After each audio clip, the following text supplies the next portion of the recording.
নাম ঠিকানা সব এক, শুধু ছবি আলাদা। এভাবেই ভোটার আধার প্যান কার্ড অন্যের পরিচয়কে ব্যবহার করে নিজের ছবি লাগিয়ে ভারতীয় সেজে গা ঢাকা দিয়েছিল বাংলাদেশি এক ব্যক্তি। কিন্তু কথায় আছে না, চোরের 10 দিন গৃহস্থের একদিন। অবশেষে পুলিশের জালে ধরা পড়ল বাংলাদেশি ওই ব্যক্তি। অন্যের নথিপত্রের সঙ্গে নিজের ছবি দিয়ে জাল ভোটার কার্ড, আধার কার্ড বানিয়ে ভারতে বসবাস করছিল দীর্ঘদিন। অভিযোগ পেয়ে তদন্তে নেমে পুলিশ বাংলাদেশি ওই ব্যক্তিকে গ্রেপ্তার করে। বাগদা থানার পূর্দহ এলাকার ঘটনা। পুলিশ জানিয়েছে, ধৃত বাংলাদেশের নাম বাসুদেব ঘরামি, বাড়ি বাংলাদেশের ঝিকারগাছা, বাগদার পূর্দহ এলাকার বাসিন্দা। গণেশ ঘরামির অভিযোগের ভিত্তিতে তদন্তে নেমে তাকে গ্রেপ্তার করে পুলিশ। মঙ্গলবার বনগাঁ মহকুমা আদালতে পাঠালে বিচারক তাকে 6 দিনের পুলিশি হেফাজতের নির্দেশ দিয়েছেন। সূত্রে জানা গিয়েছে, বছর 8 আগে বাংলাদেশ থেকে পরিবার নিয়ে ভারতে এসে বসবাস শুরু করে বাসুদেব। পূর্দহ এলাকায় বাড়ি করে অভিযোগ ওই এলাকারই বাসিন্দা গণেশ ঘরামির নথিপত্র সমস্ত কিছু ব্যবহার করে নিজের ছবি ব্যবহার করে এবং ভোটার আধার সহ একাধিক ডকুমেন্ট তৈরি করে।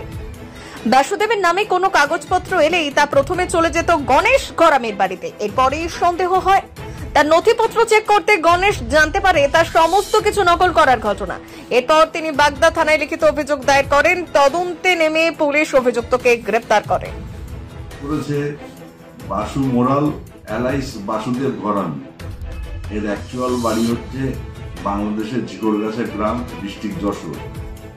ও বাংলাদেশ থেকে কয়েক বছর আগে এসে এখানে গণেশ ঘরামি নামে বাগদা থানার অন্তর্গত পুরোদা যে গ্রাম আছে সেই গ্রামে বসবাস করতে শুরু করে এবং এখানে এই পাশাপাশি আরেকজন গণেশ ঘরামি তার ভোটার কার্ড এবং তার ডকুমেন্টসটা ও করেছে কি, ভোটার কার্ডের ওই ছবিটাকে চেঞ্জ করে দিয়ে ও এখানে এসে গণেশ ঘরামির নাম করে সেজে সে এই প্রতারণাগুলো করছিল এবং সে ভারতীয় নাগরিক হয়ে গেছিল। যেহেতু গণেশ ঘরামি বৈধ ভারতীয় নাগরিক, তার সব কাগজপত্র আছে এবং তার ভোটার কার্ড, তার আধার কার্ড, তার অল ডকুমেন্টস আছে, সেইগুলোকে সে ডুপ্লিকেট বানিয়ে সে ভারতের নাগরিক সেজে বসবাস করছিল এবং পুলিশ একটা গোপন সূত্রে খবর পেয়ে বাগদা থানা তাকে গ্রেপ্তার করে এবং গ্রেপ্তারের পরিপ্রেক্ষিতে সে পুলিশের কাছে সমস্ত ঘটনা স্বীকার করে। তার বয়স 55, সে বাংলাদেশ থেকে এসেছিল এটাও স্বীকার করে তখন পুলিশ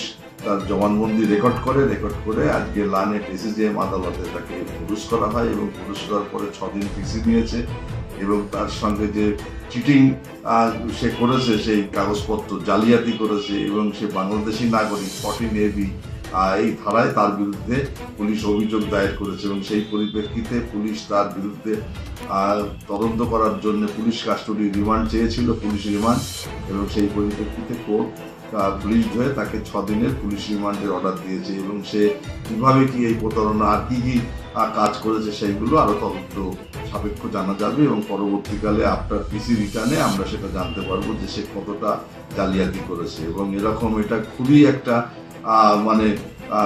জালিয়াতির একটা প্রত্যক্ষ ঘটনা যে এরকম ধরনের ঘটনা হতে পারে, এদের মাথায় এত জালিয়াতি বুদ্ধি, এটা তো ওখান থেকে সরিয়ে দিয়ে তার ছবিটা লাগিয়ে দিয়ে তার নামে এখানে ইন্ডিয়ান নাগরিকত্ব নিয়ে সে বসবাস করে।